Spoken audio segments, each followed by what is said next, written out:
a little bit condescending to talk like that about people who are holding out for what they seem like an existential crisis. I don't see. People think I do this for my near $300 million payout, but actually, it was Space Jam 2. I'm gonna be real with you.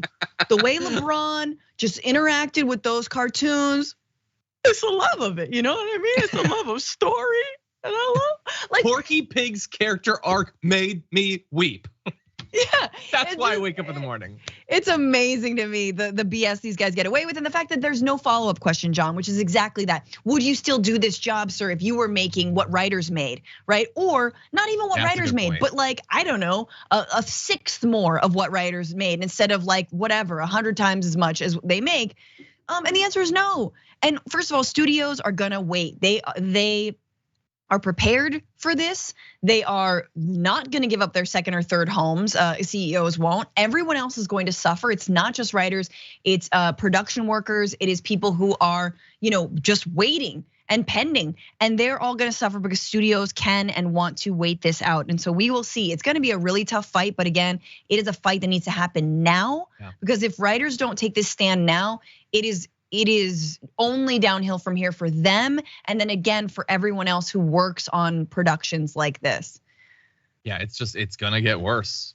It's gonna get worse. By the way, the other guys around the table on that thing, they were all like, they kept coming back to, well, some people think this strike is good. Some people think more about it. Some people, these are tens of thousands of people's livelihoods, but for them, it's all just like, there was a number on a thing in New York that went up.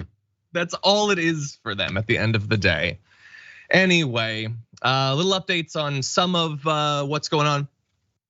Some companies are coming out and saying that they are gonna be putting a halt on projects, even projects where the scripts are finished. That's what a lot of them are using as a way to say we're still gonna keep going forward. Sure. Stranger Things is halted. They're not going forward with it, even though I guess the scripts had been completed. Andor season 2 is going forward, as is House of the Dragon. So a lot of people are looking to see, which side a lot of these people come down on. And it's not strictly speaking like that they have to stop because they still need the writers, but like still, it's a complex situation. I think a lot of them are gonna approach it in different ways. Yep, well, now we know where the picket line will be. Yeah, but thankfully it won't be crossing through Hawkins.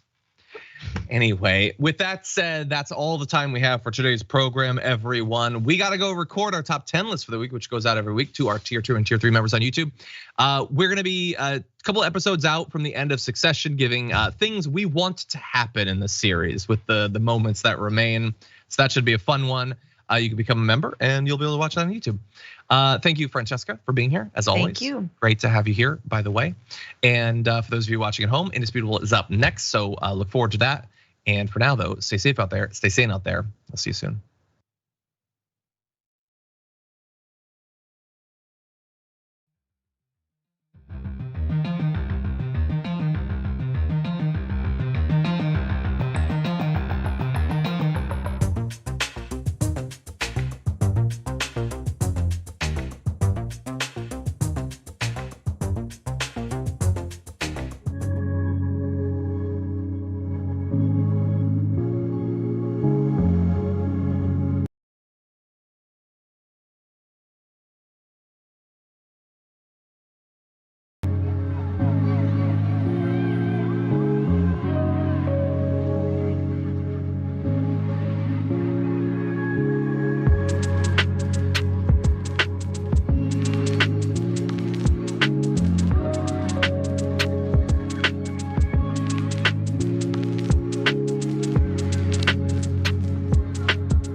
Welcome. It's indisputable. I'm your host, Rashad Richey. Good to be with you. We have a lot on the agenda today. Breaking down news of the day, my contributor, none other than David Shuster, TYT contributor, Rebel HQ rockstar. Should be a fascinating analysis. Top story of the day, Governor Ron DeSantis. There is a new video out that shows how afraid he is of Donald Trump. It's called Debate Prep, and Joe Biden numbers record low, both problematic. Here it is. So much, and now to the biggest name so far who has not yet announced a Republican presidential run, Ron DeSantis. But we're hearing that could change soon. ABC's Faith Abube has the latest. Has the NRA donated to me?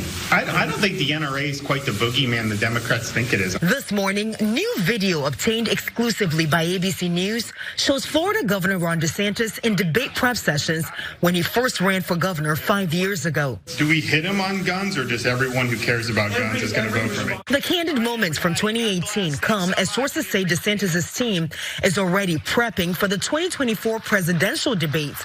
DeSantis would need to win over Trump voters, an issue he grappled with in the past as he ran for governor. Is there any issue upon which you disagree with President Trump? Obviously there is, because I voted contrary to him in the Congress. The past internal recordings offering a rare glimpse into how DeSantis has previously wrestled with how to appeal to Trump's loyal base. I have to frame it in a way that's not going to piss off all his voters. And so what I do is I do what I think is right. I support his agenda in terms of what he's been able to do. If I have a disagreement, I talk to him in private. Florida lawmakers Matt Gaetz and Byron Donalds helping DeSantis then, but have since endorsed Trump's third White House bid. In the video, aides coaching DeSantis on a range of topics, including how to be likable. I think when you walk up there, if you have a pad, you have to write in all caps at the top of the pad, likable. And just look, I do the same thing because I have the same personality. We're both aggressive. Yes, he's such a horrible human being. He has to carry around a sheet of paper or an iPad that says, I'm likable. People like me. I am somebody. All right, let's get into it. Newly obtained footage of Governor Ron DeSantis out of Florida has produced some insights into his past thoughts on how to handle the former president, Donald Trump. ABC News obtained videos of DeSantis from 2018, back when he was running for his first term as governor. The archived footage shows DeSantis in a debate prep, and as he contemplates how to present himself on various issues. He was posed a question at one point: is there any issue upon which you disagree with President Trump? The mere fact that that question strikes fear in the heart of conservatives is the problem. That's the problem of the party. Now, typically, this leads to a very rigid interpretation of everything based on what Trump thinks of it. And so the policy dynamic of the Republican Party is really no more. The Republicans cannot take policy action or policy position because they're not sure exactly where Trump will align. And the reality is Trump has decided to be A, one day, and B, the next. And so it's a tough position. But here's the thing. Who was in that debate prep with the governor? Well, that was the good congressman, Matt Gaetz. But wait a minute, I thought Matt Gaetz was supporting Trump. Well, at least that's what he said to people. Naturally, we see another dynamic behind the scenes. Now I'm going to go to the historic low numbers of Biden. All of this connects. Here it is. Rick, this poll is just brutal for President Biden. Absolutely, George. And you talked earlier about that record low approval rating for President Biden. It's actually 6 points down just since February. And the skepticism over his leadership extends deep inside his own party. Only 36% of Democrats think that their party should nominate Joe Biden for a second term. 58% say they would support someone else or prefer someone else. That's despite the fact that the entire DNC and most of the Democratic establishment has rallied behind President Biden. And you're seeing real real weaknesses in the coalition that powered Joe Biden to the presidency back in 2020. Biden carried independents by 13 points against Donald Trump. He is now trailing Trump by 9 points among those same voters. He carried black voters by 75 points in 2020. Now he is up just 35. That may sound like a lot, but the fact of the matter is, in modern politics, that is not the kind of number that a Democrat needs to be victorious. And then, of course, that does spill over into the head-to-head matchup, the hypothetical rematch, Trump versus Biden. Right now, a 7-point edge in our poll from in Trump leading Biden. And in fact, it's an identical number with Ron DeSantis in a head-to-head that might happen next November. That tells us at this very early stage, George, that this race is shaping up a lot more about the incumbent president, Joe Biden, than it is about any of his challengers. You heard it. Joe Biden, current president, who has announced he's running for re-election. Most Democrats do not want him to run. He is losing the black vote by the minute. Why? Lack of delivery. Him and VP Harris ran on deliverables. They said, vote for us, we're going to give you A, B, and C.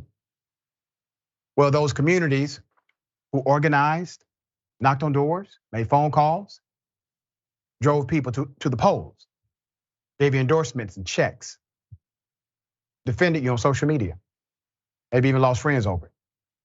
Those individuals wanted a radically new delivery. They did not like the direction Trump was taking the country. And they assumed when you campaigned on making a change, that this change would come under your presidency. And so you received a record number of votes, Mr. President. It was a reigning endorsement against Donald Trump, not really for you. You see, there's nothing sacred about that office. The only thing sacred are the voters who put you there to do a job.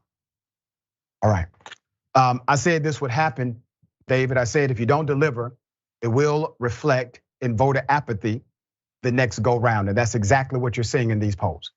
Right. I mean, Joe Biden promised a $15 an hour minimum wage. A lot of companies are already paying that, but for some reason, the Biden administration can't deliver on that. They can't deliver on figuring out what to do about student loan debt. It's mired in the courts. Working wages. I mean, the wealth gap continues to grow between wealthy and lower income Americans. So yeah, Joe Biden is in some trouble in terms of not keeping his promises. But here's the other thing: is that Americans tend to have a very sort of short memory, and a lot of Donald Trump's, the drama over Donald Trump, I think, starts to fade in the background. The priority is right now, I mean, whenever a president is seeking a re-election, it is a referendum on that person. It's usually not about the challenger. There are a few exceptions, Obama, Romney in 2012, but for the most part, this is about Joe Biden. And I would be worried for a lot of Democrats who support him. But even though we've got 18 months until the general election, I mean, there's already sort of this perception out there that Joe Biden is not working very hard, that he's old, that he's slowed down, that he's got maybe some cognitive problems. And I think most Democrats would say, so what? I'll take Joe Biden asleep before I'll take Donald Trump awake any day. However, that's if it's a Joe Biden who's delivering, and right now he's not. Yeah, and here's the thing: when anyone receives the nomination of their party, you're talking about 7% difference. The Republican nominee for president and the Democratic nominee for president will never be outside of a 7-point range as it relates to matchup. So you're talking about slim numbers already, no matter who gets the nomination. And then there's a fight for that slim number, that 7%. All right, we're gonna continue to follow. Hopefully these numbers change by way of delivering on the agenda. Okay, obviously, we're gonna bring up another tragedy, right? Mass shooter. Let's go to the video.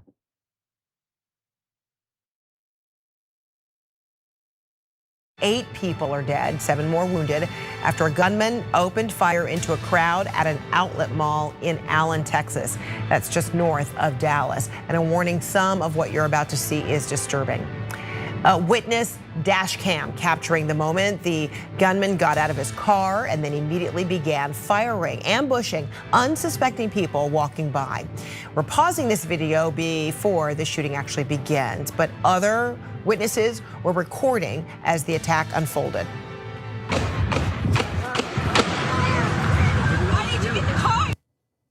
You hear multiple rapid gunshots, you see people running for their lives, And a photo obtained by CNN appears to show the gunman after he was shot by a responding officer. And you can see an AR-15 style rifle nearby.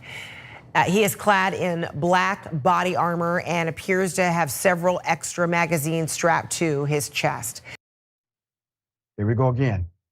Let's put up the pictures full mass. Let's be very clear. This country has a problem with gun culture.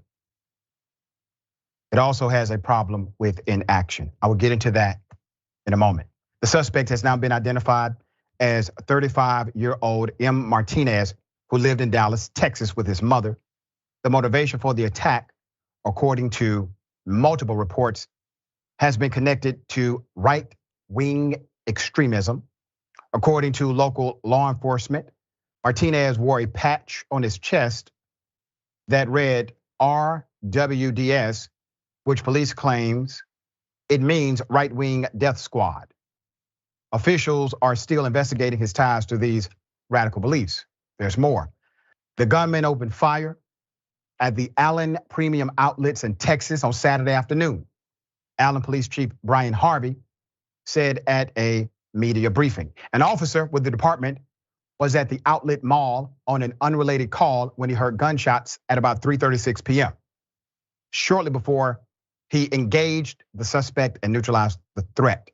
NBC News explained in greater detail, suspected Allen, Texas mall shooter Garcia interacted with neo-Nazi and white supremacist content online, according to two senior law enforcement officials. A 2021 report in the Daily Beast reported that men associated with RWDS were plotting to attack the Democratic National Committee employees with explosives. Rhetoric in the private chat messages was consistent with the racially motivated extremism ideology, to include aspirational violence against religious and racial minorities, the affidavit said at that time. Let's put him up. When posed the question, all right, asked about his reaction to the shooting and what next steps should we take, Texas State Republican Keith Self, a Republican out of Allen, said, well, those are people who don't believe in an almighty God who is absolutely in control of our lives, adding, I know people want to make this political, but prayers are important. And they're powerful in the families who are devastated right now. Keep his picture up. You should be a damn shame of yourself, sir. I looked at your record. So while you're saying that people should pray when there are dead bodies in the street, you didn't say that when it came to voter integrity or voter election laws. You agreed that the elections needed to be restricted, basically, and you knew the information you were receiving was false. However, it did not stop you from acting in your legislative capacity. Here's what's ironic, dear sir. While you tell people who are grieving the death of their loved ones to pray, why did you not tell people who were complaining about the ballot to simply pray? Why did you not tell individuals who are concerned about a woman's right to choose to simply pray? You see, you engage in legislative behavior because those are things you care about. But for things you don't care about, you put it on God and act as if you do. You see, I know your game. You may have others fooled, but not me. I'm from Glenwood Road. There's more. Let's put her up. And Congresswoman Marjorie Taylor Greene, who continually makes her pro-gun stance known, chimed in on Saturday, placing blame on mental illness, drugs, and evil forces for the mall massacre. Once again, no policy conversation whatsoever. Isn't it ironic? No one is asking, well, could we have done something to stop this individual from receiving this gun?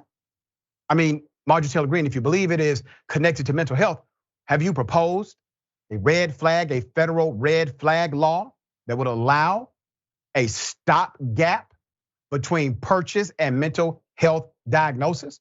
No. All right, David, thoughts here. You're on mute, David. There we go. Sorry about that. Even if one accepts, and let's just for argument's sake, let's just suppose I say, yeah, there is evil out there, and yeah, there are people with mental health issues.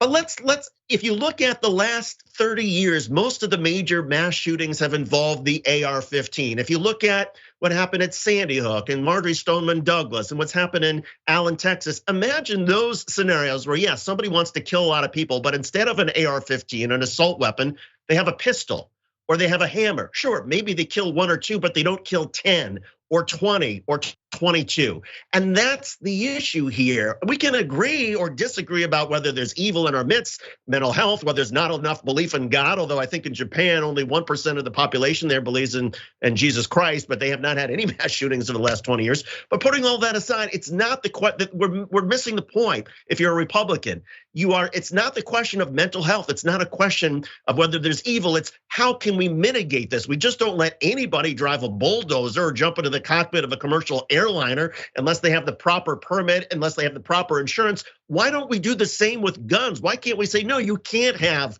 an AR-15 unless you're a member of the military, unless you've been certified. You cannot have these weapons unless you have insurance. The fact that we don't do this is insanity. Yeah, and the reality is there's no self-correction model because the federal law prohibits anyone from suing a gun manufacturer.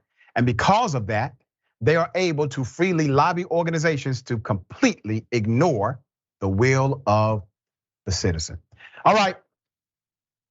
3 white men chase a black male found dead at a dumpster. The judge breaks all protocol, questions the hate crime statute basically being applied to them. It is insane. Put the picture up full mass. 3 white males were arrested in connection with the shooting death last week of a 39-year-old black male in Jacksonville, Florida. The victim's name has not yet been released, according to First Coast News. Ryan Nichols, 19, 18-year-old Danielle DeGardia, and 21-year-old Holden Dotson. They all were arrested after the victim was found dead behind a garbage dumpster on the 500 block of Ashley Street in Jacksonville.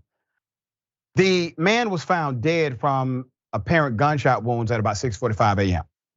This was on May 2nd. Surveillance video footage captured the 3 males chasing the victim on foot and in a vehicle. The security footage later obtained by the police showed a Jeep Grand Cherokee carrying Nichols, a DeGardia, and Dotson parked near 100 North Julia Street before the man got out of the vehicle at approximately 2:25 a.m. All right. So then at approximately 2:45 a.m., the footage captured one of the men chasing the victim past the Jeep. The 3 men got back into the Jeep a few moments later and drove away.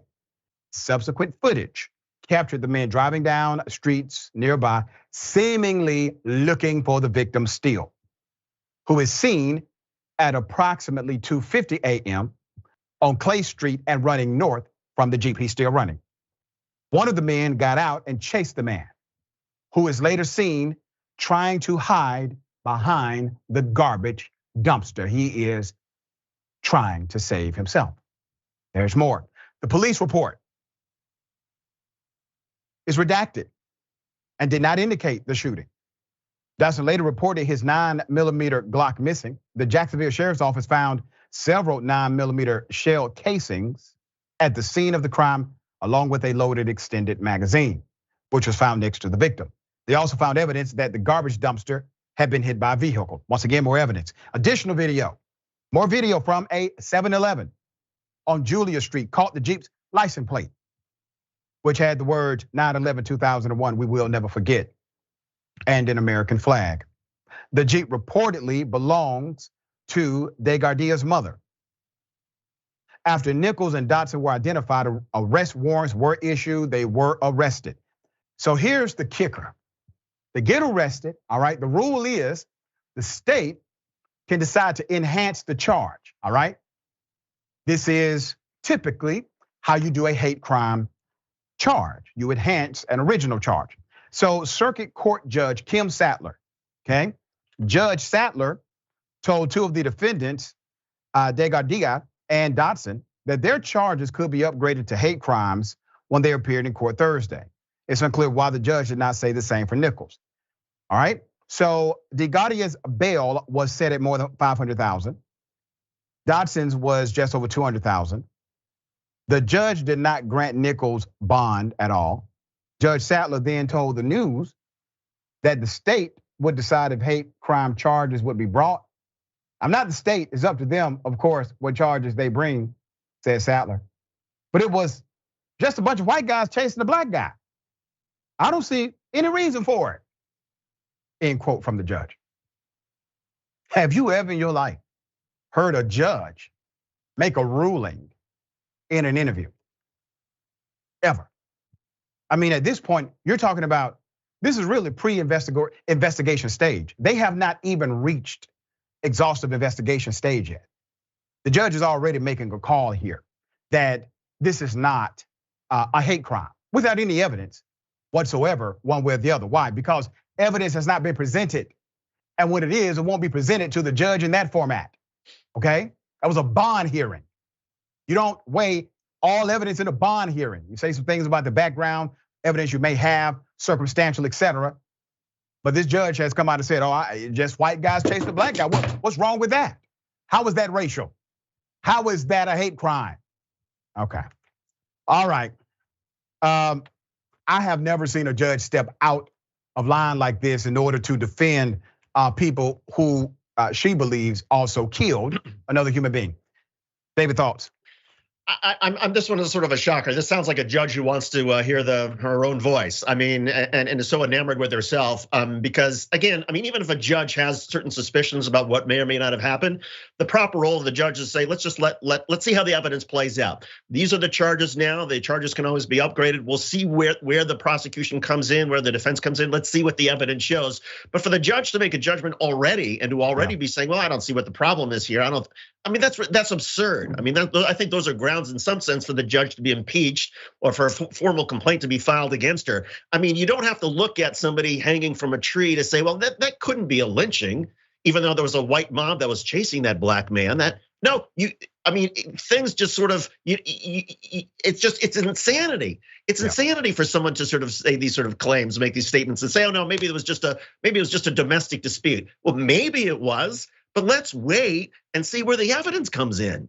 That's right. That's right. And that's the issue. No evidence, but she basically makes a ruling and steps completely out of her role as a judge in this matter. We got more on the other side. It's indisputable. Stick and stay.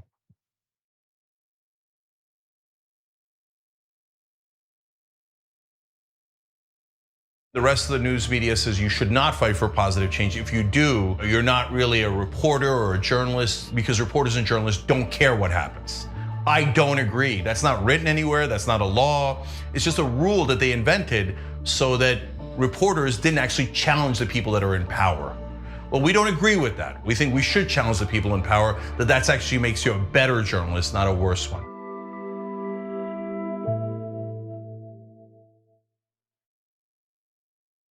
Here at the Young Turks, we do our best to bring you the most essential news stories of the day, but we can't cover everything in a 2-hour show.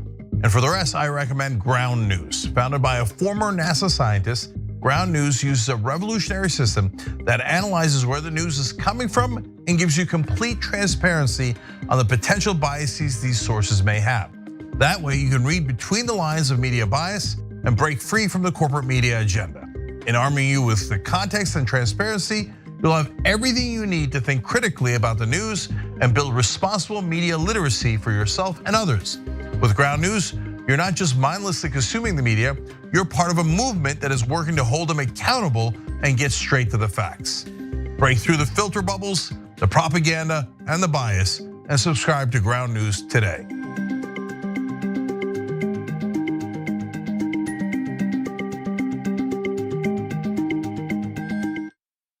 Here's something you may not know. When you deposit your money in a big bank, it doesn't just sit, safe and secure, in a vault. Instead, your money could end up building oil pipelines, mining for coal, or drilling in the Arctic. So if you're concerned about the planet, give your money something good to do. Make the move to green with Aspiration's fossil fuel-free account and join the thousands each week who are switching to save their dollars and save the planet at the same time. I got pulled in They told me, hey, listen, Cenk, we're insiders. We are the establishment. People in Washington tell me that they're concerned about your tone. We think that there's a better role for you, and it's not in 6 o'clock. The problem with the mainstream media is they're desperate to get access. They don't challenge the government. They don't challenge power. We're supposed to challenge the government. That's the role of the media. Components that corrupt our politicians, I think, also corrupt mainstream media. It's really difficult for cable outlets to talk about things like income inequality, wealth inequality, when the advertisers that are funding their shows are the same corporations that want to ensure that the same system continues. People watch digital media or new media, they get a completely different message. They focus on the issues that matter or resonate more with the constituency. We need to know one thing. Is the corporate media incompetent? Corporate media, I can't hear you. Establishment press, where are you? I can't hear you. But the media's position I am clear on. Everything is pro-war, so everything is just framed that way. In this case, I mean, war is inevitable, right? I mean, the defense contractors should get a couple more $1 trillion. You ready for the stunning results? Only 6% of people say they have a great deal of confidence in the press. Wakey, wakey, okay? Progressives don't like the media either. You know why? It's the corporate media. Corporate media sounds like a conspiracy. Wait. Who owns you? Multi-billion-dollar corporations, public corporations. Yeah, we're corporate media because corporations own us. Yeah, that's how it works. We found the perfect person to lead the army, Allison Hartson. The establishment media works hand in glove with our corporate legislators, and our corporate legislators work hand in glove with the corporation. And we're going to make it so that it's a decentralized force throughout the country so that we can quickly identify stories, quickly identify troll farms, and go in and neutralize the enemy, and then start building responsible media throughout the country and on every platform available.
All right, welcome back. We have a lot of show left. Let me read a few of these amazing viewer comments.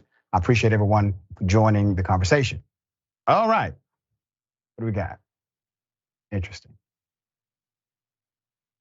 Dandy Houdini Dragon. I am likable, so it's not just everyone else they keep lying to. All right. Thank you for that. So Donald Trump's 34 indictments, member for 9 months, indisputable level. Thank you so much. Peace, love, and ice cream. There you go. That's the spirit. Gabby Mathis, member for 11 months, indisputable. Thank you for the support. The Republicans have no policies, just taking rights away. That's it. Queen Aja, thank you so much, Queen. And Marshall Cash, welcome to indisputable. Thank you both. All right. Ladies and gentlemen, I wish a Karen would. You want to call the police on them for having a barbecue on a Sunday. You're still free! Back off! I'm going to tell them there's an African-American man threatening my life. So go take it to the bus stop. I was right here, dude. Where do you live? I'm not telling you where I live, dude. It's none of your business. I'm tired of seeing dogs on my car every It's day. my problem? Yeah, it is. Out of my face. Well, mind your business. Don't hit her! You bitch! Get it out of here! Where's my dog? You stupid bitch! I'm running your ass. Do you. She done beat you. She done you. Get the dog out of here. She kicked the dog. Let's put up the picture. All right. My sources tell me this Karen is actually the real Wicked Witch of the West. All right. So the poster said in the caption, Lake Tahoe dog, poop Karen kicks dog and physically assaults dog owner after mistaking the dog poop for hers. Spoiler, the owner is carrying her dog's poop bag in hand. Which obviously the Karen was so upset she didn't recognize that she was talking to a responsible dog owner who actually had the bag in hand. Karenicity is not only about making a big deal about nothing. Karenicity is also about creating a mirror opportunity to reflect the dysfunction. Sometimes reflection is your best route to correction. All right, so we do a public service here. All right, David, thoughts? Dr. Richie, did you see the movie Trolls? Because that woman looks a lot like the queen in Trolls who's trying to eat the trolls. I'm just saying, and when I first saw that picture of this woman, I thought, why does she have a snake around her neck? Is that what this story is going to be about? And no, it's not about the snake. This is not a snake. She's not actually from the movie Trolls, though she looks like it. This is clearly a woman who's got some issues. Never mind her concern about dog poop. So we'll just leave it at that. All right, there you go. No updates from that story at all. Okay, I want to do something very specific. On Friday, I did an update to a story and a correction. I told everyone on Monday I wanted to do it and do it more exhaustively once we have more details in, and today is that day. So a few days ago, we reported on a story out of Georgia. It dealt with schools and a game. In that story, we cited another publication. That publication was incorrect in the picture that it showed. We want to apologize to the individual in the picture, to the family that it may have offended. Now we're going to tell you the story based on the update, all right? Parents of the Padilla school complained about the alleged slurs after one of their players was ruled ineligible for the school's championship game because of how he responded to the racial slurs. You're looking at Padilla School right there, okay? It all started Friday during a soccer match between Padilla and Armuchee High School in Rome, Georgia. Parents say the Padilla players complained to game officials that Armuchee school players kept calling them the N-word. So video shows the player even talking to an officer on the field. Parents say game officials did not punish the offending players. The player who went to the official complaining about the slurs scored a goal. Then he raced, according to the report, to Armuchee bench and pointed at them, and he was ejected for taunting, according to the officials. That meant he could not play in the championship game. The school athletic director, let's put him up, issued a complaint about the behavior from the opposing team. So you have an actual complaint on record, and submitted an unsatisfactory official report to GHSA to try to get the red card decision reversed to Georgia High School Athletic Association. That was denied. The GHSA is led by Dr. James R. Hines on the left, okay? And then you have the Armuchee High School principal, his name is Joseph Patel, all right? So Floyd County Superintendent Glenn White called WSB TV's Tom Jones. Tom is a good reporter, great reporter, good friend, and was empathetic that his players never use racial slurs. White said that was determined after an internal investigation. White also said records indicate the Georgia High School Association interviewed the 4 referees and all said they did not hear any racial slurs. So Superintendent White says one of his players was also ejected from last Friday's game. He says it wasn't because of racial slurs, but something called something called dissent and unsupporting behavior. Channel 2, however, watched a video of the game, okay? And noticed that a Padilla player on the field did in fact complain about racial slurs after his teammate was ejected. But they called him the N-word 3 times, he said in response to the ejection. This is why Tom Jones is a great reporter. Students wanted to show support for their classmate who could not play in the big game, and also send a message about racism. So they wore t-shirts to the game that said, "No room for racism." WSB-TV reached out to the Georgia High School Association for comment about all of this, but there's been no response. So Padilla did win the game, and it went into 3 overtimes. Was a fascinating game according to those who were there. All right, story updated. The details still are what they are. The reality is there's this seemingly rejection of the truth or attempted cover-up. I don't know. But clearly, the children say the N-word was used. Clearly, the parents say, yes, we heard the N-word. And then the other person on the other side, superintendent says, well, wait a minute. I mean, the few people that my people interviewed, or the state interviewed, they said they heard nothing. The 4 officials heard nothing. Okay, all right, that's the update. David, thoughts? Look, I get that maybe referees, maybe they don't hear things, maybe they're focused, but that doesn't mean that it didn't happen. And at a certain point, if some kid comes to you and says, look, this guy is using some unbelievable vulgar language, you need to put a stop to it. At that point, the referee should stop everything. And whether it was said or not, bring both teams to the center of the field and said, we're not gonna have this kind of BS anymore. You guys wanna taunt each other, you wanna talk smack, that's fine, but you're gonna keep it to a limit. You're not gonna call each other the N-word, you're not gonna talk about each other's mothers, none of that stuff, you're not gonna talk about religion. And the fact of the matter, sure, there's taunting that goes on in sports, there's unsportsmanlike conduct that we would have described it as 25, 30 years ago, and maybe that's part of the game now. But you can still, as a referee, take control and say, we're gonna have some limits to this. And the fact that the referee didn't do anything at the time when this young student first said, hey, let's listen to what they're calling me. The referee should have said timeout and bring both coaches over and give both benches a warning and say, we're gonna knock this out right now. The fact that didn't happen, that's on the referees. And that is so wise, David, because if that would have happened, this does not likely never becomes a news story. Yep. All right, we got more. On the other side, it's indisputable, stick and stay.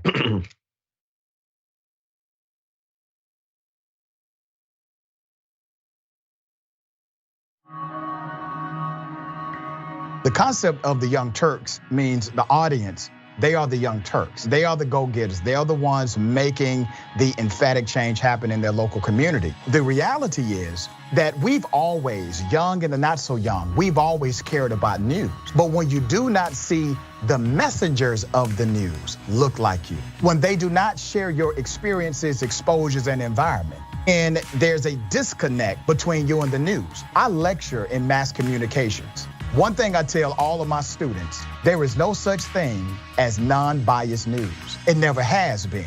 Non-biased news has always been an illusion. Let's go back to the 60s and 70s, where people would say that was the purity of non-biased news. News has a segment. That segment has a time.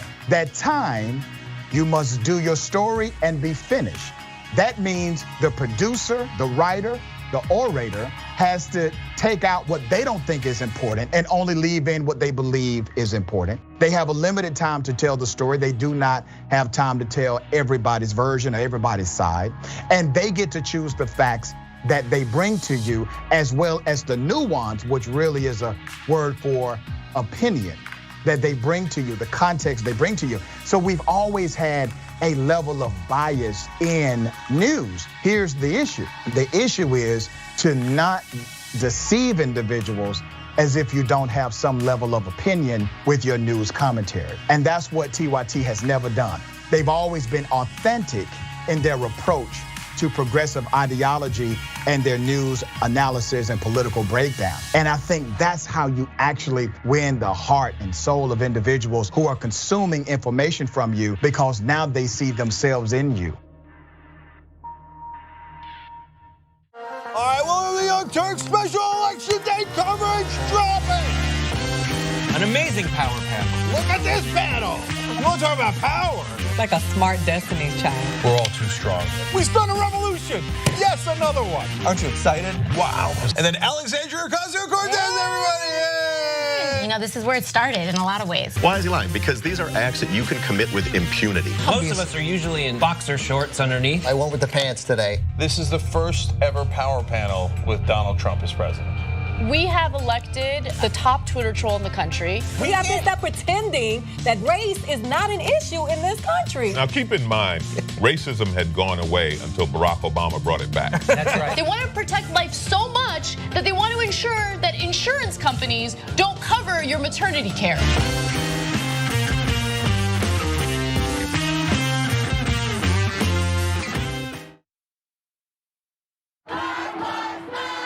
You don't see a lot of news coverage in the mainstream media of the peaceful Black Lives Matter protests that happened throughout the country. Black Americans are hurting. Minorities in this country are hurting.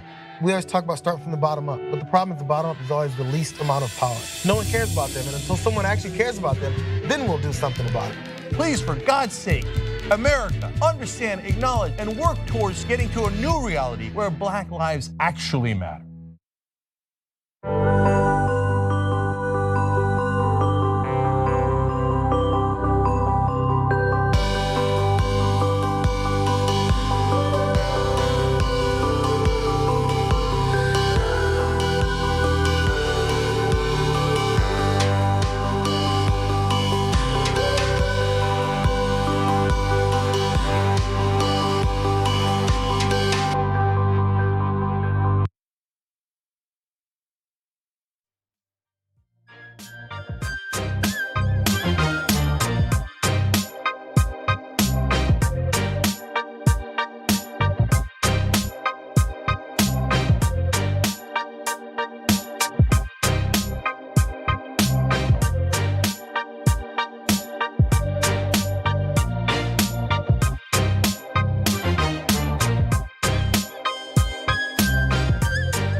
All right, welcome back. We still have a lot of show left. Let me read a couple of your comments. I am pressed for time, cannot read them all right? Okay, Trudy Lawrence, remember for 9 months, double dose, so thank you for that. Fury Road Karen kicks dog. We check for the Karen's defecation she left on society. I agree, take her back to the land of the trolls. As always, love your show, Dr. Richard, my husband, our big fans. So, well, thank you so much, I'm big fans.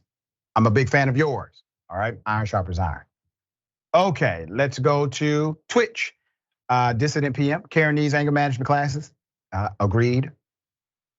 And fascist killer. Oh wow. Once David said that about the snake, I saw it around her neck. I know. Same here. I was like, damn, that does look like a snake. Okay. All right. An attendant, flight attendant, goes to a black mother. Basically threatens to kick her off because the black mother told a white female, hey, this is my seat, you gotta get up. Let's put up the pictures full mass here, okay? Give you the background. Racial discrimination is brought to light in a Canadian Flair Airlines flight when a white woman refused to leave a seat purchased by a black family for a mother and her newborn.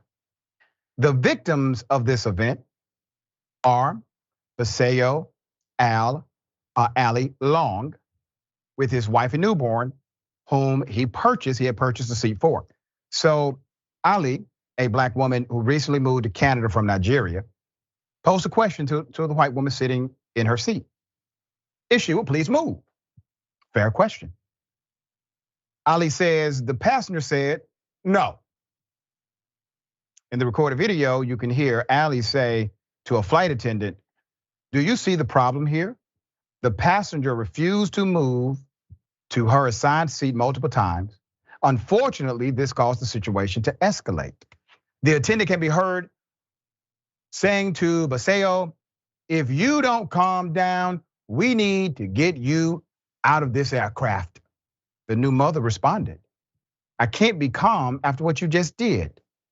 It was then that Grasso, according to her husband, accused the people of racism, noting the Flair staff, talking about the airline staff, spoke to her in a very condescending way. He added, if a black person was sitting on that seat, that they would not have hesitated to kick them off the flight.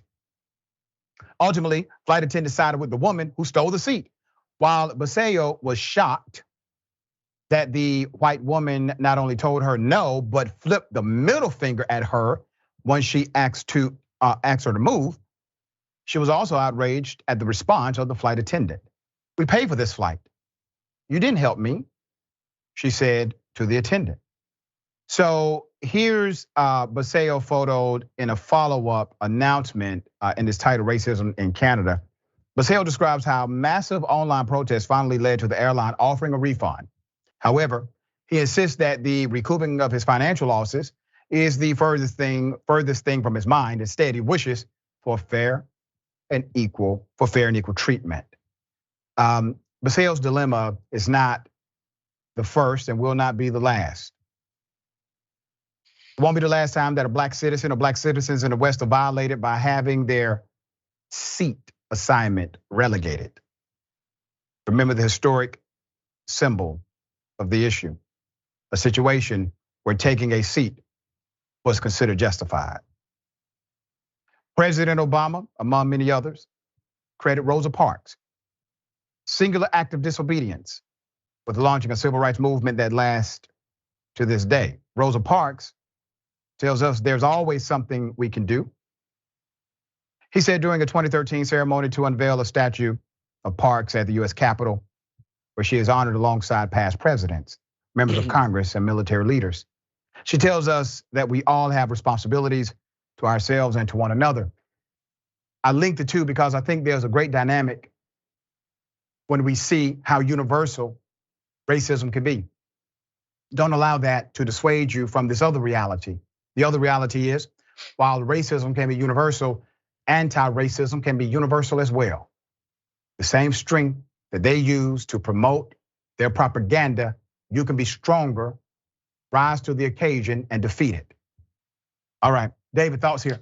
Look, it clearly seems racist to me, and I think if the airline really wants to provide some sort of justice instead of a refund, they should fire the flight attendant, and they should make sure that that white woman is never allowed on that airline again. Yeah. If you make it clear that you're not willing to abide by the airline rules, by your contract of sitting in your seat, and when notified you're in the wrong seat, you give somebody the middle finger, you should be banned from that airline for years. And for the flight attendant, if there was some sort of mistake, the flight attendant should have gone up to both passengers and said, look, we overbooked, we made a mistake, we assigned both of you to the seat, we're gonna work it out. But that's on the flight attendant to do it before there's a problem, before there's a conflict. But I don't even think that was the problem here. I think clearly the problem was this white woman who was felt some sort of sense of entitlement and wanted to look down on this poor woman from Nigeria and her baby. And I hope that woman is publicly shamed. I hope Canadians will rally around and try to figure out who that racist white woman is and make her next flight miserable. There it is. All right. This is a hell of a story. The production team worked really hard to do it justice, okay? But it's a lot of moving pieces. A black farmer, according to him, has his home stolen, his animals stolen by a millionaire, okay? Let me go to the first video, here it is. Derek Williamson did ministry work through his church in Conyers, Georgia. And in 2021, Janet Hardy here approached Derek telling him that she had inherited a large amount of money from her parents' estate and that God told her that she was to put it back in the church through his ministry. They both put in money together to buy this property. Granted, her contribution was larger. And then together they took out a mortgage for the sum of the rest of the property. Now, Janet Hardy was going to continue to pay the mortgage, but in July of 2021, she did sign over the entire property to Derek's business. Here's both their signatures and an official notary. Derek is also the only stockholder of the company. Jordan Hardy here unexpectedly became pregnant, and she also was dealing with substance abuse problems. Derek, who was very close with the family at the time, offered to let them all move into the spare bedrooms on the property so that he could help minister and be a friend to Jordan in this time of need. In exchange for this arrangement, Janet said that she would take on the full mortgage and the utilities for this arrangement. Okay, so you hear the narrative. This is their perspective. Here's what things got worse. Now, in April of 2022, things started to go sideways. I'm recording all this. Move out of my way. Get out of my way. I'm calling law enforcement now. I'm calling law enforcement against you all now. Unsurprisingly, it wasn't long until the Hardys started gaslighting Derek into thinking he owed them. They felt entitled to business decisions. They felt like the home was theirs and he was just living in it. Derek was trying to retrieve business documents out of that drawer there, but they were trying to make it sound like it was their furniture and he wasn't allowed in it. Unshockingly, when Derek called the police for help, they didn't. In fact, the opposite. Now, after this incident with the Hardys, Derek tried to file a stay-away order, but in court, the women all said that Derek was the one who attacked them. Even though there was video, who do you think the judge believed? The judge actually flipped the order and Derek was forced to leave his home. Legally, everything is in Derek's name. Okay, now remember, everything is in Derek's name. Everything is in Derek's name. How did the system get utilized in such a manipulative way? Here it is. Theoretically, even though he wasn't allowed at the property, Derek could have started eviction proceedings to get them out of his house, except for the fact that suddenly Janet and Jay Hardy were gonna file for divorce. Then Jay filed a return of deed on behalf of Janet in order to try and liquidate the assets that he claimed she was basically trying to hide in their divorce through Derek's business. Because of this petition, basically any legal avenues around the property were frozen until it was disputed in court. Again, keep in mind that James Hardy is a professional millionaire landlord, so he knows all the tricks of the property business. He named Derek and his business as third-party defendants in his case against Janet. Now, legally, if Derek didn't respond within 30 days, then it would be a default judgment and the deed would return to Janet, supposedly to liquidate the assets for the divorce in this bogus charade. Now, Jay's lawyers claimed that they filed this third-party complaint. However, there was no court records of this filing. They tried to pull one over on Derek and only gave him a copy of the summons, which means he was trying to trick Derek into not filing a complaint in response and stealing his land legally. Derek finally got his day in court for the eviction proceeding. I'm going to go ahead and skim over most of the proceedings, but essentially what it boiled down to is she threw out the eviction. She essentially told Derek that he had filed the wrong motion, that he was looking for a ejection, not an eviction. The judge then claimed that the deed was in question, even though it's never been in question. There's never been any sort of motion or defense that has questioned the deed. So then Derek has to go through this whole process again, filing for an ejection. Let's put up the picture of the young man at the center of this saga. Okay, he actually hit me up on social media. According to Derek's GoFundMe, his animals are like his family, have been quietly stolen, sold, and rehomed due to his unfortunate current situation.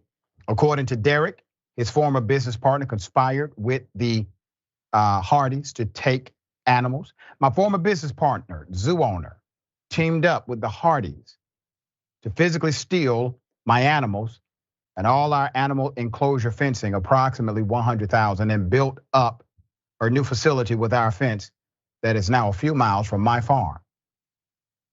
Nicole Canoy is their primary wildlife accomplice, according to Derek Williamson.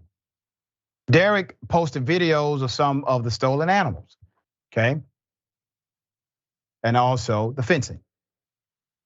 Judge Holt, who was involved in the eviction case, had to recuse herself, but later accused Derek of stalking her because she was exposed online. The new judge would find him guilty of stalking the judge who was exposed online. When Derek went to police to request the police reports, he was handed a cover page of the report, but they refused to give him the narrative versions that what happened in the incidents. A woman at the Morgan County Sheriff's Office said that open records request don't cover narrative paperwork. After he left, a lieutenant would call him to inform him that the woman from the station gave him misinformation. Okay, let's put up his GoFundMe. He has a long legal battle. It sounds like it is already hella complex. This is his GoFundMe to help with his legal effort. He wants people to know what's happened. It's a hell of a story. And listen, there are some other twists and turns. We don't have enough time to get into every single element of what happened here and what's ongoing. But David, you heard this story. You heard the zigzag of this story. What are your thoughts on it? Well, a couple of things. My heart goes out to Derek because clearly he was betrayed by his business partner and former friend, and then betrayed by her family, and then betrayed by a judge, and then betrayed by another judge and police. The guy can't get a break. So clearly he does have a long legal road ahead. And all this guy seems like he really wants to do is take care of these animals, right? Just let him. He was trying to do the good thing to try to help out somebody who was in trouble.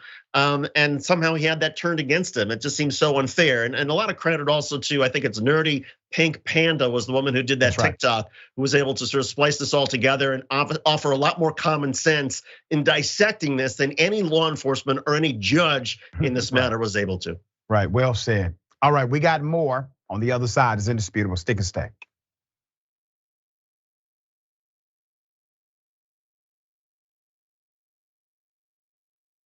Did you know that more than 20% of the world's oxygen comes from the Amazon? Why? Because of trees. I know what you're thinking. Of course! So what do we want to do?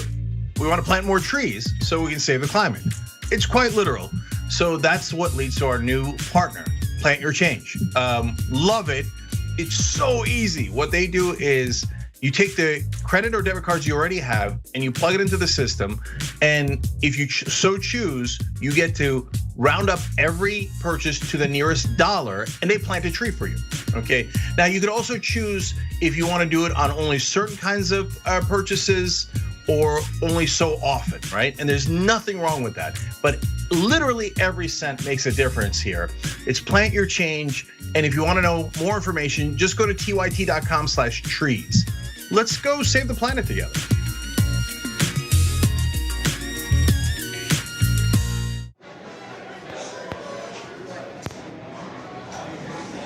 Now, top. No. No. No.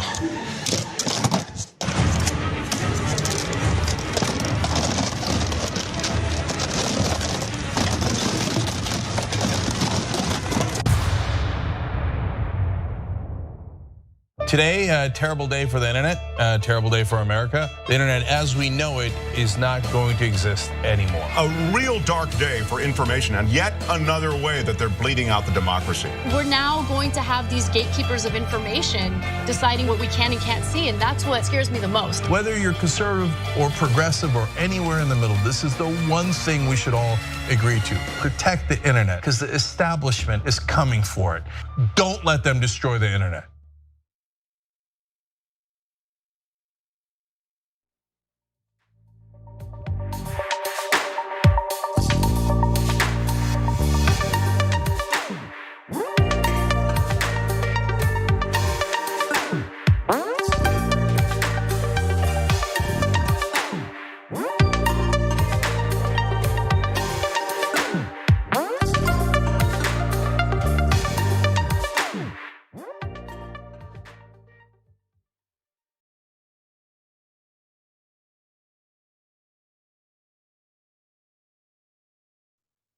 All right, welcome back. A lot of show left.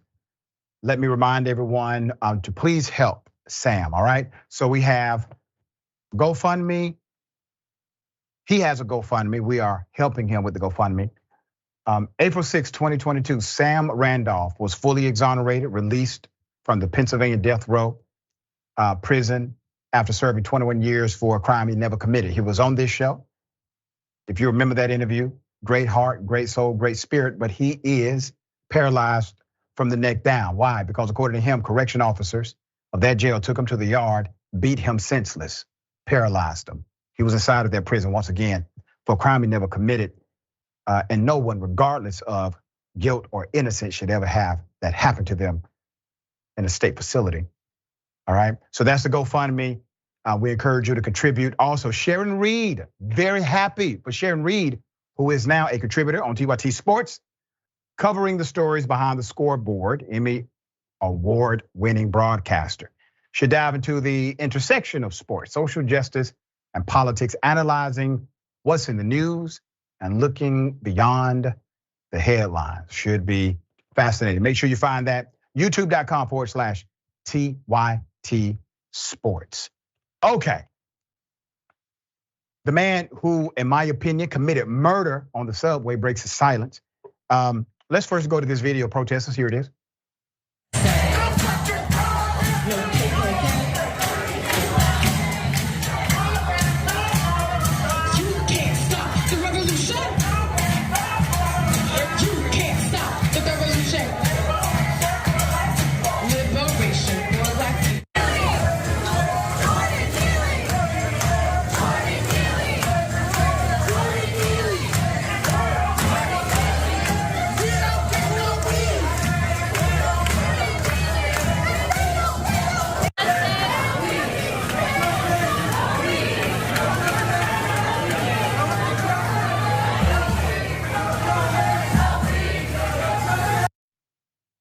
By now, we have all seen the killing. Let's put up the screenshot of this chokehold. Let's put up the chokehold. We've all seen the display of madness on video. 15 minutes. 15 minutes.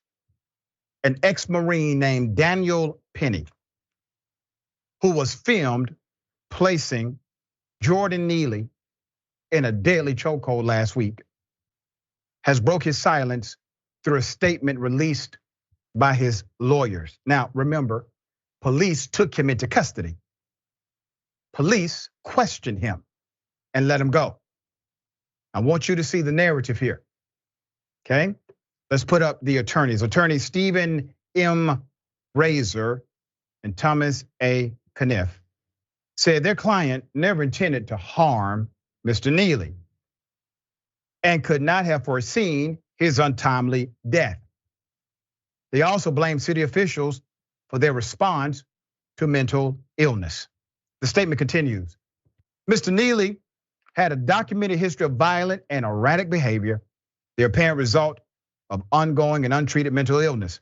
When Mr. Neely began aggressively threatening Daniel Penny and other passengers, Daniel, with the help of others, acted to protect themselves until help arrived. What he did was kill him, okay? That's what he did. Let's be honest about what happened. And remember, others who were on that subway have already come out and said, Mr. Neely posed no threat. He seemed to be having a bad day. He was in his feelings, but he was in his own world. He was not a threat to anybody on that subway, okay? And according to the witnesses who have come forward, it was actually the Marine who was the aggressor and approached Mr. Neely. That's on the record now. So there's this spin happening. But who started the spin first? Well, hell, obviously the government, because they failed to even hold the man, but charge him with anything. Why? It's because of the perceived status of Mr. Neely. See, if Mr. Neely had a community supporting him that those in power respected, that ex-Marine would have remained in jail. You see, this kind of implementation of justice is the reason why we say there's a two-tier justice system in the United States of America. I guarantee you, if that was a black ex-Marine who just strangled a white male on a subway for 15 damn minutes, I promise you they would have figured out how to keep his ass in jail. David, thoughts? I mean, this is so despicable on so many levels. And I would say, Dr. Richie, it's not just if it was a black Marine, but let's suppose it was that, Mr. Neely, who had gone up and felt that the Marine was a threat because the Marine saying things and choked him. I'm sure that the guy dressed as Michael Jackson would still be in jail. Right. And the fact of the matter is, anybody who has been on a big subway, New York City subway system, or other cities, Chicago, there are people who are having mental health issues all the time. There are people who are babbling. There are people who are saying crazy stuff. There are even some people who will yell at you. But it's your job as an American who respects other people's rights to say, you know what? They're speaking out their mind. Maybe they're having a bad day. Maybe they're having a health crisis. I'm just gonna mind my own business. For this Marine to decide that he needed to take matters into his own hands, that's outrageous. And that's something that needs to be condemned, not just sort of publicly in terms of what we all think about this and say about it, but also by the political figures and by prosecutors in New York. They should have charged him. You want to release him on his own recognizance, that's fine, but that Marine should have a court date where people can argue about the justice in front of a judge and a jury. There you go. Well said. We'll continue to follow as it develops.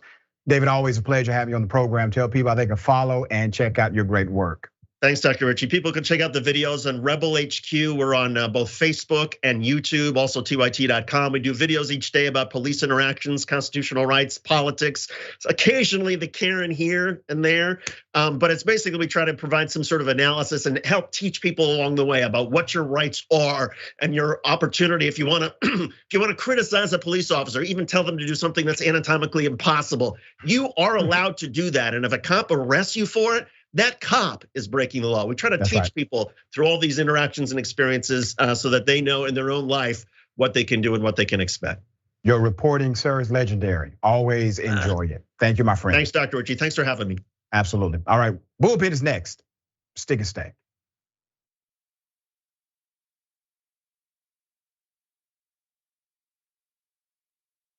You know what the progressive movement needs? It needs a little energy, a little pizzazz, maybe a little caffeine. Oh, coffee. But what if it was Too Strong Coffee? Yes, new toostrongcoffee.com/TYT. Look, this helps progressive causes. It's also organic and fair trade, so you've got peace of mind that it was done right, and it happens to taste great. So check it out right now at toostrongcoffee.com/TYT. That 300 million is a pretty good number, Well, that's the size of the US population. You know what our next target is?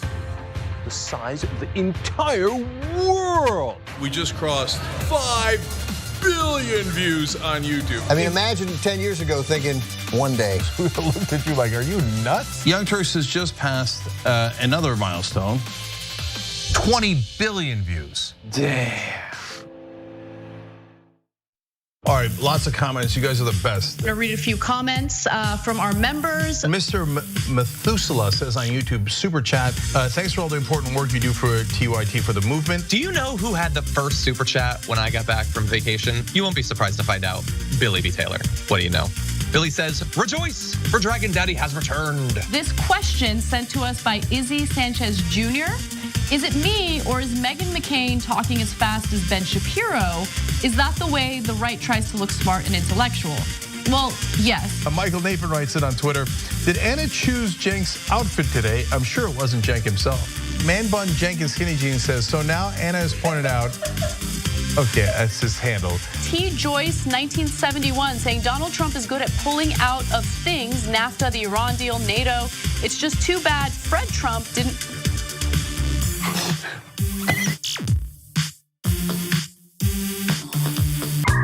All right, let me do a little quick plug here. It's not even a plug, I'm bragging, okay? I'm bragging, watch me. We have a channel on YouTube, a whole channel devoted just to the Young Turks. It's badass, right?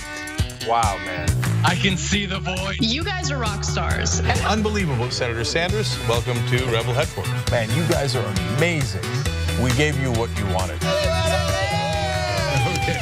Speaking of shirts. I have a surprise.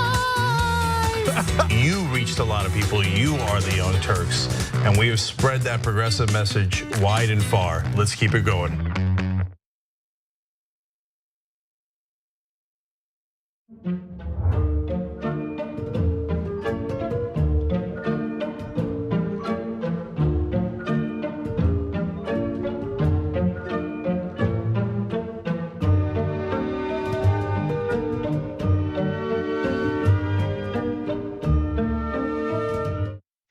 we do? We go beyond the headline.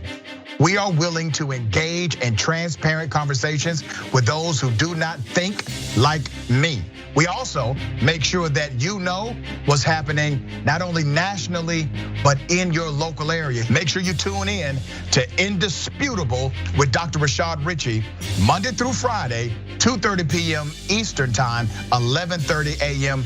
Pacific Time. Cool news, shoppyt.com now has books. There's a whole bunch of books there. You're gonna be shocked to find out that they're largely progressive. Of course! Ryan Grimm's book, We've Got People, is there. It's fantastic. It's a story from Jesse Jackson to Bernie Sanders to AOC that explains the progressive movement probably better than any book I've ever read. Speaking of awesome books, my dad's got a book out called The Original Young Turk, where he goes from the poorest olive farmer you ever met in your life to living there.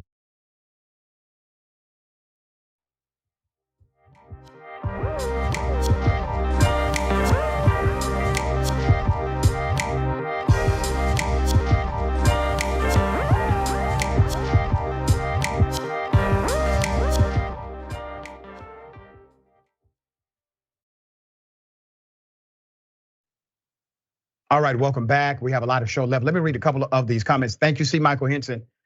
Did this flight attendant Karen even bother to check everyone's plane ticket to see who was in the wrong seat? Didn't seem like it. Also, C. Michael says, and thank you again, millionaires always take advantage of people in poverty. The two things responsible for all problems in this country, racism and corporate greed. And let's go to Agnostic Sister, a refund. That's it? That's right, a refund after all of that. Okay, all right, let's get it. Ladies and gentlemen, welcome to the Bullpen.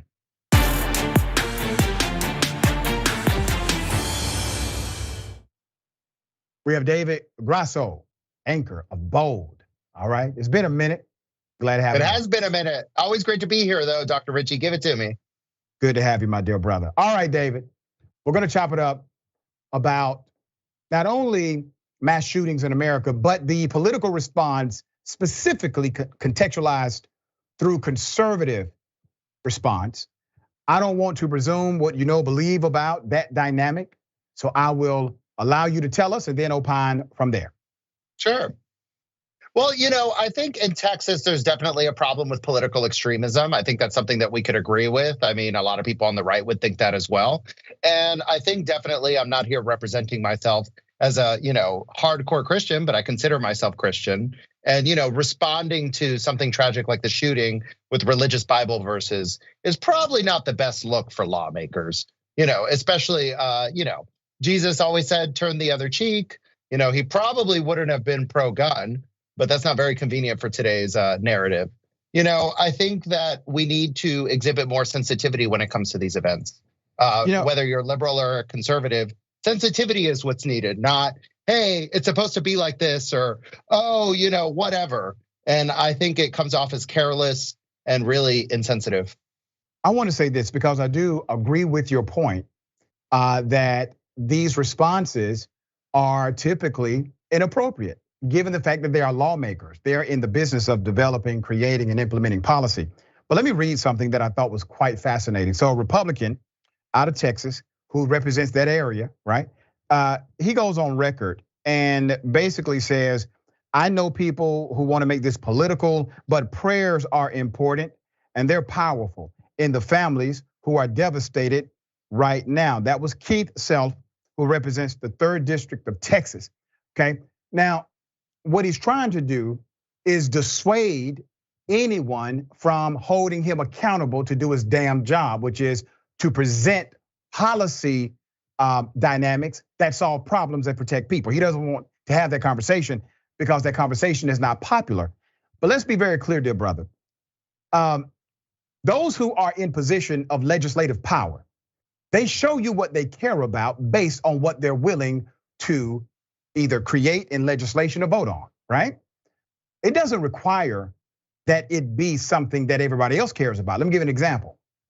When there was this sentiment and this narrative that Donald Trump had the election stolen from him, most Republicans didn't even believe it. Tucker Carlson never believed it. Hannity really doesn't believe it. People don't believe it, all right? They acted like they believed it. But the lawmakers, even the one who just went on record and said pray, not legislate, all of these lawmakers, dear brother, decided to show they cared by presenting legislation based on a lie. And they all knew it was a lie, right? Nobody said, hey, if people want to commit voter fraud, they're going to commit voter fraud anyway. You need to just pray that everything works out. Nobody said that. Everybody decided to engage in a legislative battle. Why do you think there is no legislative concern at all as it relates to dynamics of gun violence in America? And the reality is also most Americans agree with major concepts like red flag laws or reform so that there's a restriction with weapons that have the highest carnage rate, et cetera. Why aren't these things being adopted by conservatives?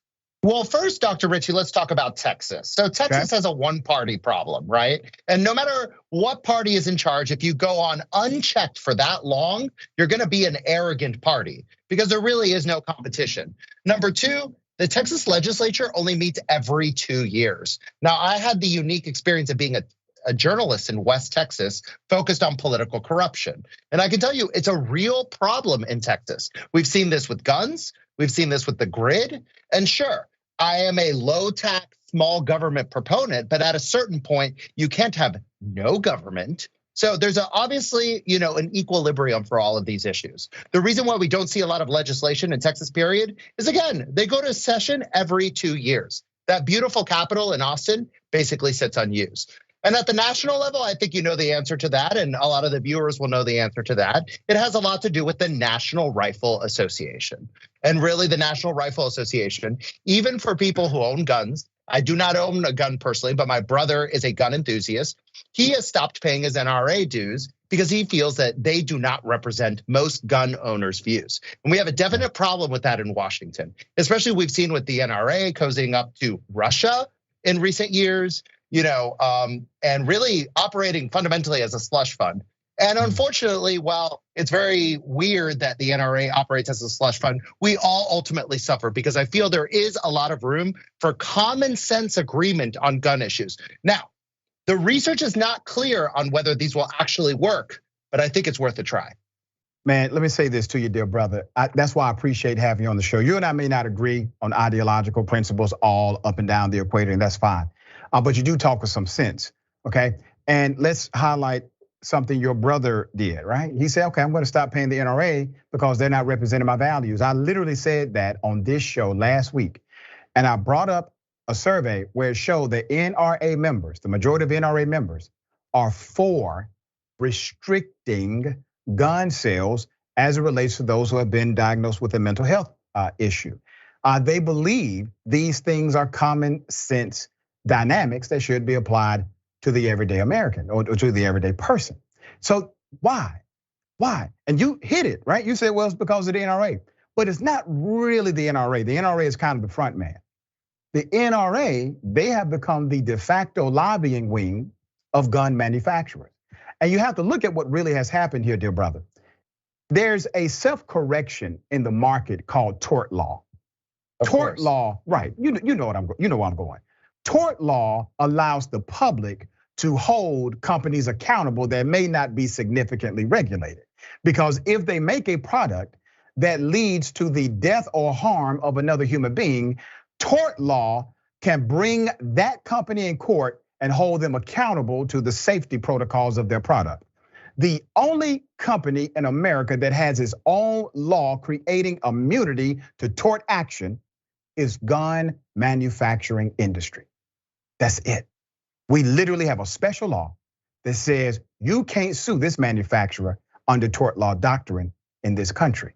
That eliminates the self-regulatory dynamic that would be implemented by way of the public because courts are available to you as remedy. It also provides immunity for them to do whatever they choose to do. So the NRA is what? The front man. The NRA is doing the bidding of the gun manufacturers contrary to the membership of the NRA at that. So your brother's a smart person.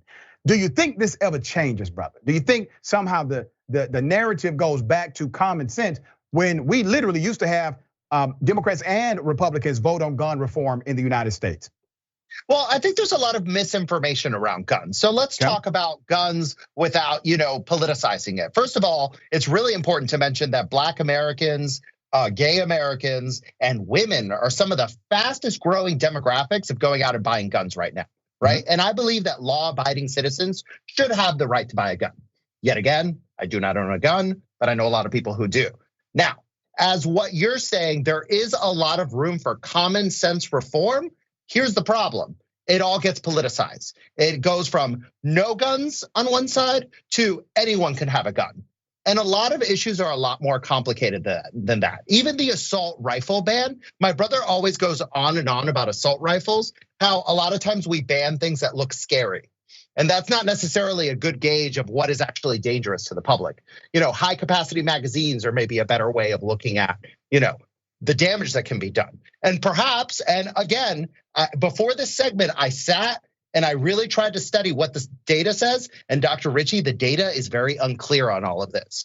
But I think it's safe to assume if we did something about high capacity magazines, perhaps the lethality of these mass shooting events would be less. And I think that is worth a try. Red flag laws, as you said, keeping guns out of the mentally ill. Also requiring background checks for private sales. Because right now, you and I can decide to exchange money for guns, and there is no record of it. So correct. These are all loopholes that could probably be closed. That the majority of Americans, even you'd be shocked at the level of approval among Republicans and, as you say, NRA members. So clearly, this is a democracy. The people want this. We're tired of living in fear. Every time we go out into a public, we're worried about this. I grew up in Orlando, Florida. I used to go to a place called Pulse nightclub, right? And look what happened there. Now everybody knows that name. So, we're all slightly tired of this. And I think just because you're a conservative or a liberal has nothing to do with it. This is about pragmatism. And let me say this to your point, because you make an excellent one. This really is not a Dem versus Republican issue. It's really not. Think about it. The vast majority of Democrats and Republicans agree on most of this stuff. It only gets separated when you go to DC.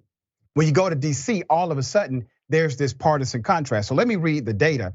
A poll by the University of Chicago, Harris School of Public Policy, and the Associated Press cites 71% of Americans say gun laws should be stricter, all right? Then you have the public policy polling survey that says 83% of gun owners support expanding background checks. That also includes 72% of current NRA members, they support background checks. Also, Morning Consult and Politico, 88% of respondents support universal background checks. 81% said they support making private gun sales and those loopholes, making them subject to background checks. Once again, vast majority, Democrats, Republicans, independent, black, white, brown, male, female, the vast majority of every demographic believes in these things, these items right here, and they have done so for 12 years straight. You don't have a law yet federally. When is this going to change, dear brother? These are policies that may have a cause and effect relationship and actually decrease carnage as we see it moving forward. But if we legislate nothing, we can expect absolutely nothing to change. Well, I think you make a good point, though, Dr. Ritchie, which is torts are always a great way to cause change. Because right now, the legislative branch of our government is really subject to gridlock. But if you hold people accountable for their behavior, whether it's saying, certain things on television or, not storing your gun properly and your kid grabs it and causes a mass shooting, if there were legal ramifications for all of this, our world might be dramatically different. All right, so I'm gonna ask you now, I'm gonna put you on the spot, brother. Will you agree with me and call for the overturning of the federal law that gives gun manufacturers complete immunity from tort law action? I honestly don't know whether that's the solution. I'm open to it, but I'm not gonna sit here and misrepresent my opinion. Okay, all right. So next time I want you, when you come back on the show, I want you to have a well-researched opinion about that, because I think that's going to get us the action we need sooner than waiting on Congress to pass a bill about guns. I think simply overturning that law may be helpful, all right? I appreciate you being on the show always, dear brother. Thank you, sir.